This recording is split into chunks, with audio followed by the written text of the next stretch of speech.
So today's topic is understanding differences based on a range of cognitive abilities. आपके हर individual like is different. Okay? तो सबका intellectual level भी different है. कोई बहुत इंटेलिजेंट है, जीनियस है, कोई बिल्कुल बिलो लेवल का है, कैन से मेंटली रिटार्डेड है, कोई एवरेज है, कोई स्लो लर्नर है. So it's the difference between each and every individual. So many learning difficulties are there. कई बार ऐसा होता है कि कंसेप्ट नॉर्मल होता है लेकिन आपके अंदर कुछ लर्निंग डिफिकल्टीज होती हैं. तो there is a differences between individual to individual. आज हम करेंगे इसके बारे में. Learning difficulties, slow learners, dyslexics, intellectual deficiency, intellectual giftedness, and then implications for catering to individual variations in view of difference rather than deficit perspective. आगे चलते हैं. So, as we have seen while discussing about the individual differences among the children differ widely from each other in relation to a number of psychological attributes, including their cognitive abilities and capacities. Many of them can think and reason, analyze and synthesize, discriminate and generalize better than the others of their same age and grade. अब देखिए सबके mind level जो है वो different है. कुछ लोग बहुत क्विक होते हैं, फास्ट होते हैं, बहुत जल्दी वो एनालाइज कर लेते हैं, रीजनिंग उनकी बहुत स्ट्रांग होती है, बहुत जल्दी वो क्रिएट भी कर लेते हैं. तो उनका अपना ही माइंड सेटअप दूसरे जो नॉर्मल उनके एज ग्रुप के लोग होते हैं उनसे डिफरेंट होता है. तो देयर इज डिफरेंस. तो उसी के बारे में हम करेंगे. So some are quick in grasping and understanding the things taught to them in the class, while often may be found to be struggling for keeping the pace with other students of the class. वही ना, कुछ बच्चे बहुत quick होते हैं, जल्दी understand करते हैं, कईयों को बहुत टाइम लगता है वो अपनी क्लास के लेवल पे एडजस्ट करने में. They take time. In case we try to evaluate or assess the children of school population on some measure of cognitive competencies or cognitive abilities, we may find that the score earned by them most probably will fall on a normal curve. तो generally normal curve बनता है. We will discuss है कि ज्यादातर जो students या individuals या बच्चे जो हैं वो नॉर्मल लेवल पे होते हैं. We can say an average level. बहुत कम बच्चे हैं जो बहुत फास्ट है, शार्प है, उनकी कॉग्निटिव एबिलिटी बहुत शार्प है, और बहुत कम बच्चे हैं जिनकी कॉग्निटिव एबिलिटी बहुत लो है. Many of them will be adjusted as normal or average in relation to the possession of these cognitive competencies and abilities. However, some of them will be deviating much or too much from their average peers. वही है, difference is there.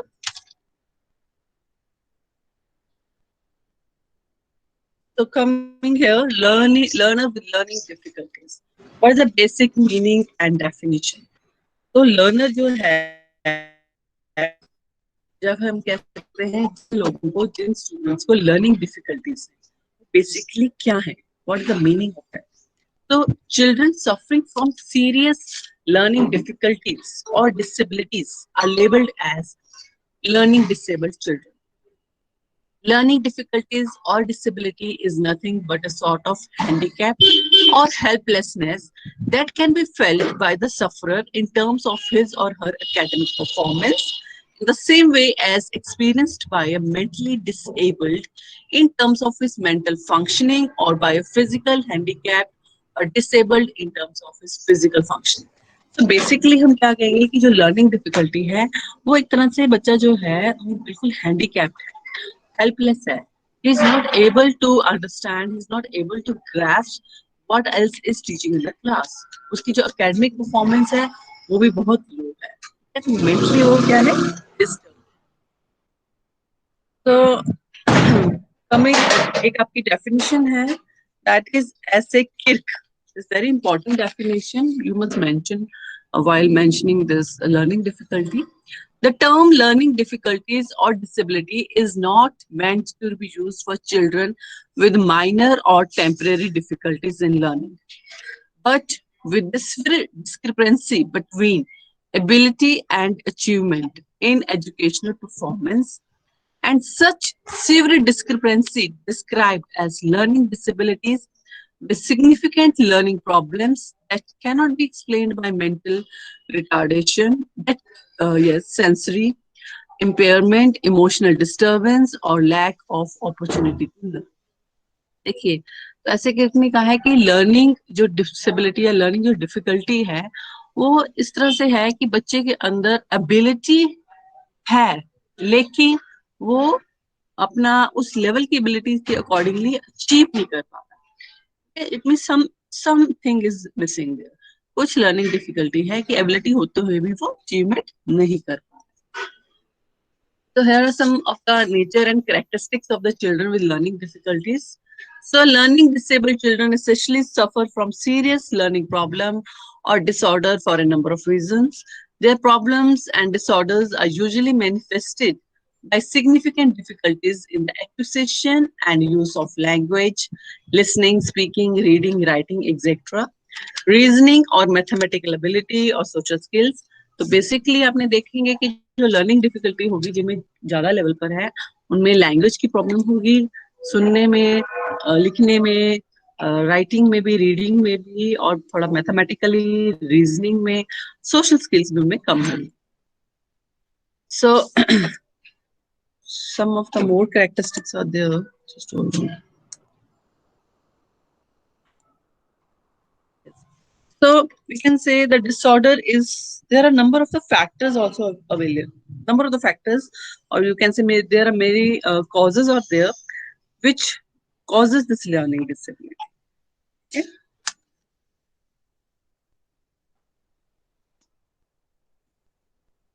The causes of learning difficulties or disabilities, which can be genetic, हो सकता है कि जो बच्चे में learning disability उसकी जीन्स में है, उसकी जो पेरेंट्स या फोर फादर्स उनमें लर्निंग डिसेबिलिटी वाले जीन्स थे तो वही आगे वो बच्चे में ट्रांसफर हुए हैं। और ऑर्गेनिक और फिजियोलॉजिकल फैक्टर्स हैं, आपके अंदर आप क्या खा रहे हैं, ठीक है ना, आपके अंदर क्या आप ले रहे हैं उसके अकॉर्डिंग भी हो सकता है। देन एनवायरमेंटल फैक्टर्स, कैसे एनवायरमेंट में है उसके अकॉर्डिंग भी आपकी लर्निंग डिसेबिलिटी हो सकती है।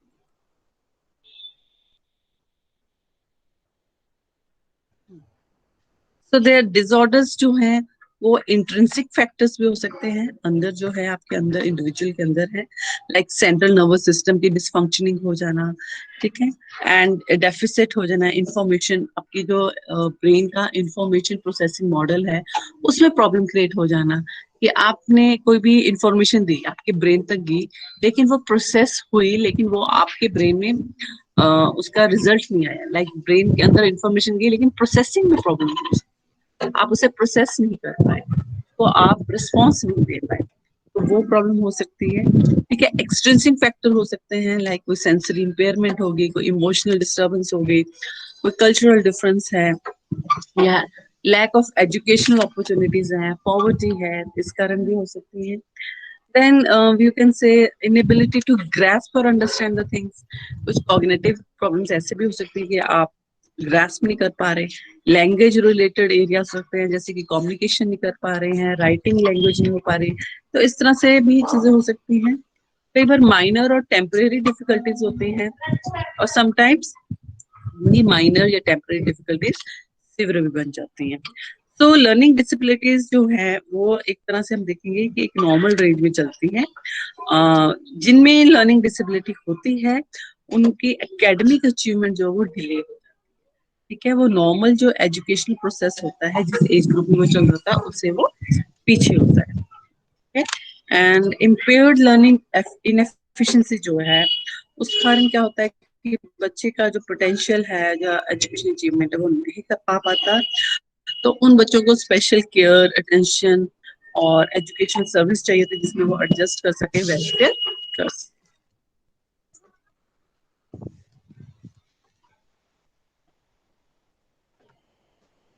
तो वी कैन से जो बच्चे हैं जिनमें ये सीरियस लर्निंग प्रॉब्लम्स हैं, डिसऑर्डर हैं, उनमें हमने कई बार देखा है कि वो बच्चे कई बार सिम्टम्स दिखाते हैं hyper activity, very hyper active और वेरी इम्पल्सिव। तो हम बात कर रहे थे कि हाँ बच्चे जो होते हैं वो बहुत ही हाइपर एक्टिव होते हैं, ठीक है, इम्पल्सिव भी होते हैं, या उनमें इमोशनल प्रॉब्लम्स होती हैं, लाइक एंजाइटी है, मूडीनेस है, उनके मूड ऊपर नीचे जा रहे हैं, ठीक है, उनका बिहेवियर भी वैसे ही रिफ्लेक्ट होता है। तो कई बार हम ये भी देखते हैं कि उनकी जो फिजिकल अपीयरेंस है उनसे हमें नहीं पता चलता दैट उनकी जो फिजिकल अपीयरेंस वो नॉर्मल बच्चों की तरह होती है, लेकिन उनका जो आईक्यू स्कोर्स है आईक्यू जब हम उनका टेस्ट करते हैं तो उससे पता चलता है उनका जो आईक्यू वो काफी लो है। ठीक है, तो देखते हैं हम ज्यादातर कि उनकी जो बॉडी है बिल्कुल robust body type, like Robert की तरह होती है। और उनके मतलब यू कैन से जो उनकी चाल होती है, जो जैसे वो चलते हैं, तो उनसे भी थोड़ा सा आइडिया हो जाता है कि some problem is there. And generally हम ये भी देखते हैं कि लर्निंग डिफिकल्टी अगर है किसी बच्चे में बहुत माइनर लेवल पे है तो उनका जो आईक्यू लेवल भी नॉर्मल होगा। जरूरी नहीं कि बहुत लो हो, नॉर्मल भी, उसके नॉर्मल इंटेलिजेंस भी होगी, विजन भी ठीक होगा, but some disability is there. तो इसको हम लर्निंग इनएफिशिएंसी भी कहते हैं। ठीक है, there is a gap between learning potential and educational achievement. कुछ न्यूरोलॉजिकल साइंस भी देखने को मिलते हैं, लाइक अगर हम उनके टेस्ट वगैरह किए जाएं, ईएफजी वगैरह करवाई जाए तो उससे उन इरेगुलरिटीज नजर आती हैं। तो डिसऑर्डर जो है वो होता है ज्यादातर मेमोरी में, थिंकिंग में, अटेंशन, जनरल कोऑर्डिनेशन में, परसेप्शन में, मोटर फंक्शनिंग में। तो बेसिकली इन चीजों में हम देखते हैं कि डिसऑर्डर पाया जाता है। तो डिसऑर्डर होने के कारण थोड़ी सी लर्निंग डिसेबिलिटी होती है, जिसके कारण उनके अंदर थोड़ा सा लैक ऑफ मोटिवेशन है, इन अटेंशन है, इनएबिलिटी टू जनरलाइज है, lack of adequate ability in problem solving, information processing और थिंकिंग।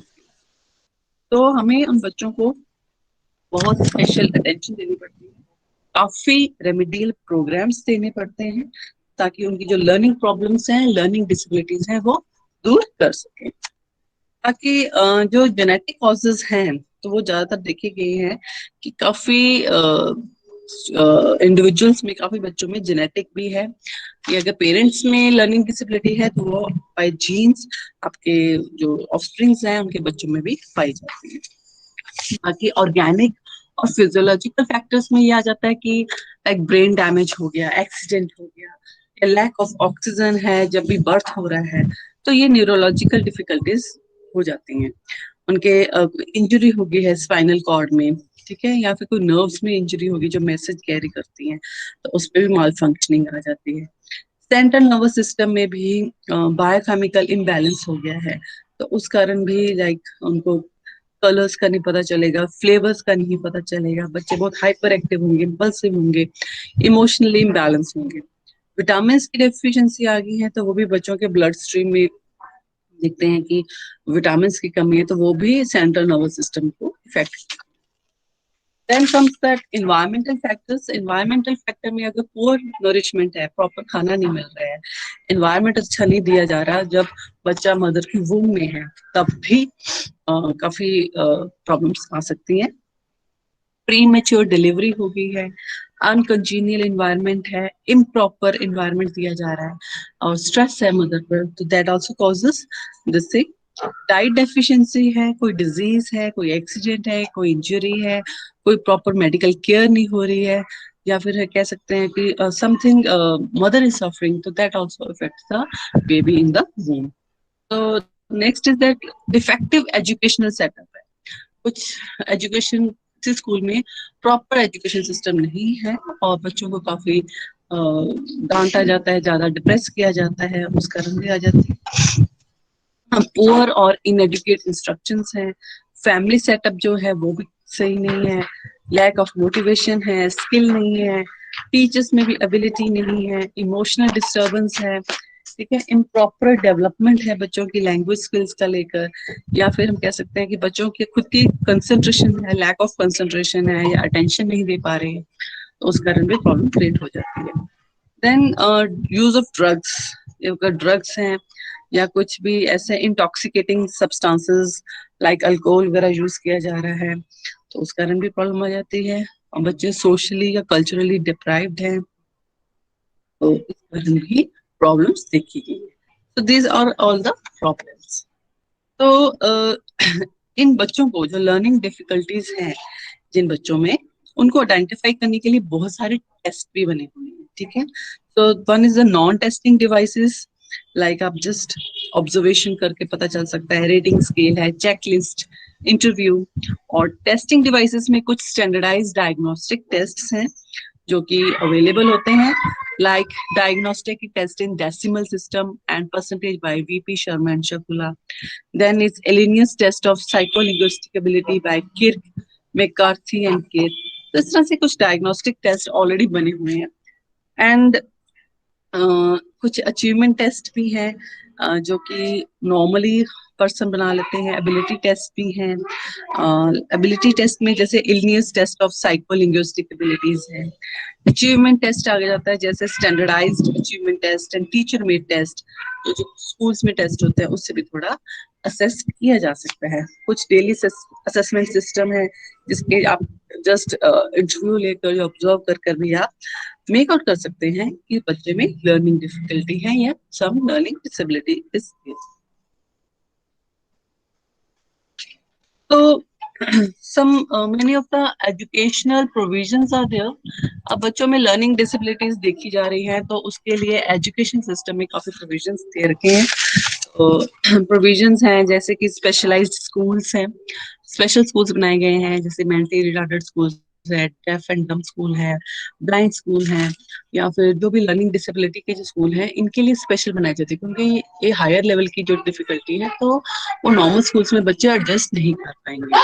लेकिन अगर नॉर्मल एवरेज लेवल की डिफिकल्टीज है तो उसके लिए नॉर्मल स्कूल्स में ही रेमेडियल प्रोग्राम्स दिए जाते हैं। ठीक है, तो उसी में स्पेशल क्लासेस दी जाती हैं, स्पेशल प्रोग्राम्स दिए जाते हैं। Then comes provision of special remedial and educational program जो कि नॉर्मल स्कूल्स में है। गाइड्स, एससीईआरटी, एनसीईआरटी, ये सब काफी, ये जो एजेंसीज हैं काफी एजुकेशनल प्रोग्राम्स रन कर रही हैं। आजकल तो ऑनलाइन भी बहुत सारे प्रोग्राम्स हैं जिस जो कि बच्चे जो है उनके थ्रू हेल्प लेकर पढ़ सकते हैं। जो क्लास में कराया जा रहा है उसके साथ स्पेशल वीडियोस हैं, स्पेशल इंस्ट्रक्शंस हैं, इंस्ट्रक्शन मटेरियल बच्चों को भेजा जा रहा है ताकि उनकी अंडरस्टैंडिंग हो पाए। Then structuring and improving the existing environmental setup. तो हमें जो प्रेजेंटली जो हमारा है सिस्टम, एजुकेशन सिस्टम है, तो उसमें स्ट्रक्चरिंग की बहुत जरूरत है।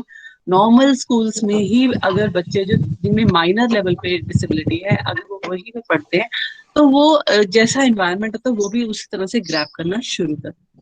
लेकिन अगर उनको बिल्कुल ही आइसोलेट कर देंगे तो वो ज्यादा डेवलप नहीं। तो नेक्स्ट कम्स स्लो लर्नर्स। तो ये भी कैटेगरी है लर्निंग डिसेबिलिटी की जिसमें बच्चे बहुत स्लोली चलते हैं। ठीक है, तो बच्चों का जो मेंटल लेवल होता है जो एवरेज लेवल पे होता है लेकिन थोड़ा सा बिलो होता है उनका IQ level. The slow learner is not a diagnostic category. It is a term people use to describe a student who has the ability to learn necessary academic skills, but at rate and depth below average same age group peers. In order to grasp new concepts, a slow learner needs more time, more repetition, and often more resources from teachers to be successful. Reasoning skills are typically delayed, which makes new concepts difficult to learn.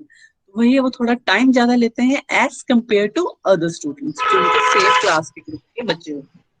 तो उनको ज्यादा repeat करना पड़ता है, ज्यादा practice करनी पड़ती है। तो स्लो लर्नर की डेफिनेशन है, किर्क में दे रखी है, the term slow learner should be refer to the children of relatively low intelligence having an IQ of approximately 75 to 90।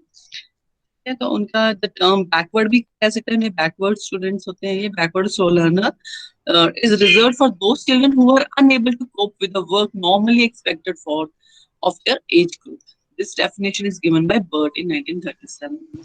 So characteristics क्या है स्लो लर्नर के? Slow learners on account of their subnormal intellectual capacities are found to exhibit the negative features like reduced ability to make abstraction and generalization. वो ज्यादा abstract thinking उनमें develop नहीं होती है, generalise भी नहीं कर पाते हैं। ओवर रीजनिंग एबिलिटी होती है, अंडरस्टैंडिंग एंड कॉम्प्रिहेंशन ज्यादा अच्छे से उनके अंडरस्टैंड नहीं कर पाते। Lack of concentration is there, lack of curiosity and creativity is there. तो ये कुछ डिफरेंसेस सॉरी कैरेक्टरिस्टिक्स हैं।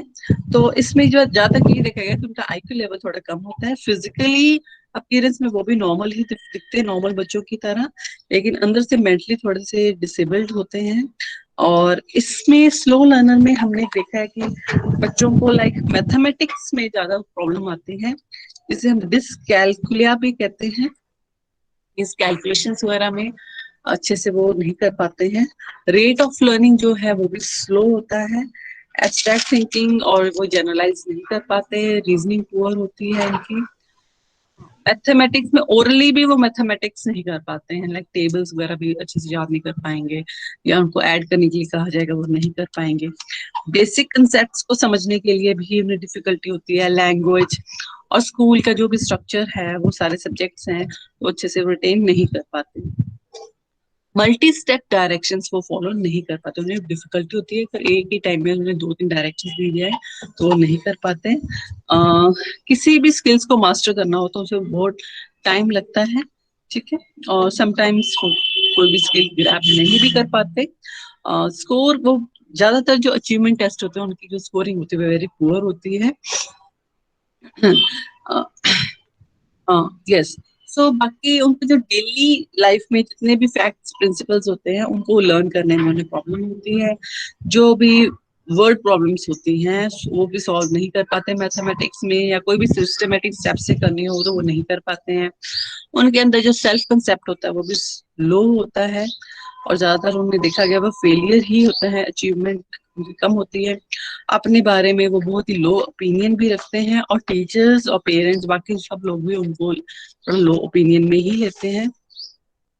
उनके जो डेवलपमेंटल माइलस्टोन्स होते हैं वो भी बहुत डिलेड होते हैं। स्किल्स लाइक लैंग्वेज और vocabulary, mathematical, computation, reasoning, problem solving, ये भी काफी लो होती है। तो बेसिकली काफी टेस्ट बने हुए हैं, आईक्यू टेस्ट होते हैं इनको डायग्नोस करने के लिए। एंड इनहेरिटेड प्रॉब्लम्स होती हैं। इनका बेसिक रीजन कुछ तो जेनेटिकली हो जाता है, कई बार सिवियर हेड इंजरीज होगी, मेनिंजाइटिस हो गया, मदर अल्कोहल या ड्रग यूज कर रही है, कोई इमोशनल डिस्टर्बेंसेस है, उस कारण भी ये देखा जाता है। इंटेलेक्चुअल एबिलिटी जो है बेसिकली बच्चे की जो से एज 7 ईयर से पहले हम नहीं देख पाते हैं, आइडेंटिफाई नहीं होता है, लेकिन जब 7 ईयर्स के बाद वी कैन आइडेंटिफाई दैट। उन्हें लो मेंटल एबिलिटी होती है, लो पेस ऑफ लर्निंग है, अंडरस्टैंडिंग जो है वो भी लो है। बहुत ही टीचर्स को उनको काफी सिंपैथेटिक और अफेक्शनेट बनना पड़ता है उनके साथ डीलिंग करने के लिए। अगर वो शो करेंगे लैक ऑफ अंडरस्टैंडिंग और बहुत ही हार्श ट्रीटमेंट करेंगे तो वो और भी वर्स्ट हो जाती है कंडीशन। तो ये जो बच्चे होते हैं ज्यादातर फिजिकल, मेंटल, सोशल, इमोशनल हर लेवल पर इनकी पर्सनालिटी लो होती है। लैंग्वेज में भी प्रॉब्लम, इसमें हमने काफी देखा है, डिसलेक्सिया, डिसकैल्कुलिया, ये टर्म्स हैं लोग तो लो स्लो लर्नर के लिए ज्यादातर हम आईक्यू टेस्ट ही लगाते हैं, और फिजिकली और मेडिकली भी एग्जामिन कर सकते हैं। और एक अचीवमेंट टेस्ट होता है, achievement quotient, that is equal to attained age in subject like math divided by chronological age into 100। Chronological age आ जाता है आपकी जो बायोलॉजिकल एज है, ठीक है। तो आपने आपकी जो एज है उसके अकॉर्डिंगली आप मैथमेटिक्स किस लेवल पर है वो डिवाइडेड बाय जो आपकी एज है क्रोनोलॉजिकल इनटू 100, उससे आपका अचीवमेंट क्वोशिएंट आ जाता है। तो जनरली इनका अचीवमेंट क्वोशिएंट लो होता है।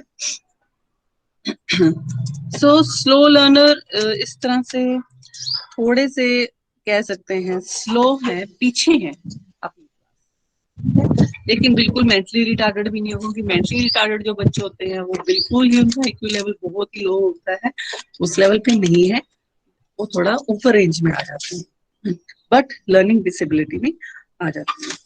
बेसिकली रीजन इनका स्लो लर्निंग का वही जीन्स हो सकता है, मदर का कोई अल्कोहल यूज करनी है, कोई हेड इंजरी है, कोई साइकोलॉजिकल फैक्टर है, घर का अनकंजीनियल होम इन्वायरमेंट है, इम्प्रॉपर बिहेवियर है टीचर्स का, तो ये सब है। इनके रेमेडियल मेजर्स जो हैं, रेमेडियल मेजर्स के लिए सबसे पहले हमारा प्रिवेंटिव मेजर है, prevention is better than cure. हमें चाहिए कि जो भी फैक्टर्स है इनहेरिटेड जो हो सकते हैं वो तो हम रोक नहीं सकते, जो जीन जेनेटिकली पास ऑन है। बाकी इन्वायरमेंट जो है वो अनकॉन्जीनियल नहीं होना चाहिए। जब भी डिलीवरी हो, बर्थ हो बच्चे का, तो कोई भी डिफेक्ट या इंजरी ना हो। अर्ली ईयर्स के जो डेवलपिंग पीरियड है उसमें ध्यान दिया जाए, बच्चे की ग्रोथ एंड डेवलपमेंट हो ब्रेन की और उसकी इंटेलेक्चुअल कैपेसिटीज की। पेरेंटल एजुकेशन जो है वो भी देनी चाहिए, ताकि वो कैसे घर के एनवायरनमेंट को कंजीनियल बना सके और बच्चे की ग्रोथ और डेवलपमेंट हो सके। एडुकेट ट्रेनिंग देनी चाहिए टीचर्स को भी। क्यूरेटिव मेजर्स आ जाते हैं कि अगर स्लो लर्नर है बच्चा, तो हम उसे कैसे क्योर कर सकते हैं। तो there are medical measures like neurologically, अगर कोई माल फंक्शनिंग है तो प्रॉपर में इल हेल्थ है या प्रॉपर अटेंशन दी जाए, ठीक है, प्रॉपर अरेंज किया जाए रेगुलर मेडिकल चेकअप के लिए। उनको कोई डाइट की प्रॉब्लम है तो डाइट, जहाँ भी प्रॉब्लम है तो बच्चों को देखा जाए। उनके बिहेवियल मेजर्स किए जा सकते हैं, जिसमें जो टीचर्स हैं, पेरेंट्स हैं, वो बेसिकली स्लो लर्नर के साथ उनकी हेल्प करें, उनको आइडेंटिफाई करें। कुछ भी जो डिले माइलस्टोन्स हैं, जो फिजिकली, मेंटली या एजुकेशनली वो स्लो है, उसमें वो हेल्प करें। केस हिस्ट्री देखे बच्चे की right from the birth till the end, कैसे उनकी लाइफ आगे बढ़ रही है। काउंसलिंग की जाए बच्चों की, उनको गाइडेंस दी जाए, उनको बिहेवियर जो है, साइकोलॉजिस्ट हैं वो सारे उनकी हेल्प करें। तो वहां से हम आइडेंटिफाई कर उनको आगे हेल्प आउट कर सकते हैं। एजुकेशन मेजर्स में, एजुकेशन में सिस्टम बनाया जाए कि बच्चों की जो स्लो लर्नर, जिनकी पुअर कंसंट्रेशन है, उनको इस तरह से पढ़ाया जाए, ऑडियो विजुअल एड्स होता है कि उनकी कंसंट्रेशन स्ट्रांग हो। अटेंशन स्पैन उनका कम होता है स्लो लर्नर्स का, तो टीचर्स को different methods and strategies use करनी पड़ेंगी ताकि अटेंशन उनकी अट्रैक्ट कर सकें। वो अपनी पेस, अपनी स्पीड के हिसाब से पढ़ते हैं स्लो लर्नर, तो टीचर को थोड़ा सा उन्हें टाइम देना पड़ेगा, उनकी एब्स्ट्रैक्ट थिंकिंग को भी इंक्रीज करना पड़ेगा। और लेक्चर्स जो है बिल्कुल ओरल लेक्चर्स नहीं होने चाहिए, उनमें वैरायटी उनको डालनी पड़ेगी, और individual attention is very important. और एक चीज बहुत इंपॉर्टेंट है कि टीचर को अनड्यू एक्सपेक्टेशन नहीं रखनी चाहिए, टीचर्स को भी और पेरेंट्स को भी। बच्चे की कैपेबिलिटी को देखते हुए उसको ग्रो करना है, ताकि बच्चे के अंदर कॉन्फिडेंस आए और वो आगे बढ़ सके। आज की डेट में मॉडर्न टेक्नोलॉजी है, कंप्यूटर्स है, तो बहुत सारे आजकल ऑनलाइन प्रोग्राम्स हैं, बहुत सारे डिवाइसेस उनको असिस्ट कर सकते हैं, जिसमें वो उनकी अंडरस्टैंडिंग किसी भी कंसेप्ट को लेकर हो सकती है। तो this was all about slow learners.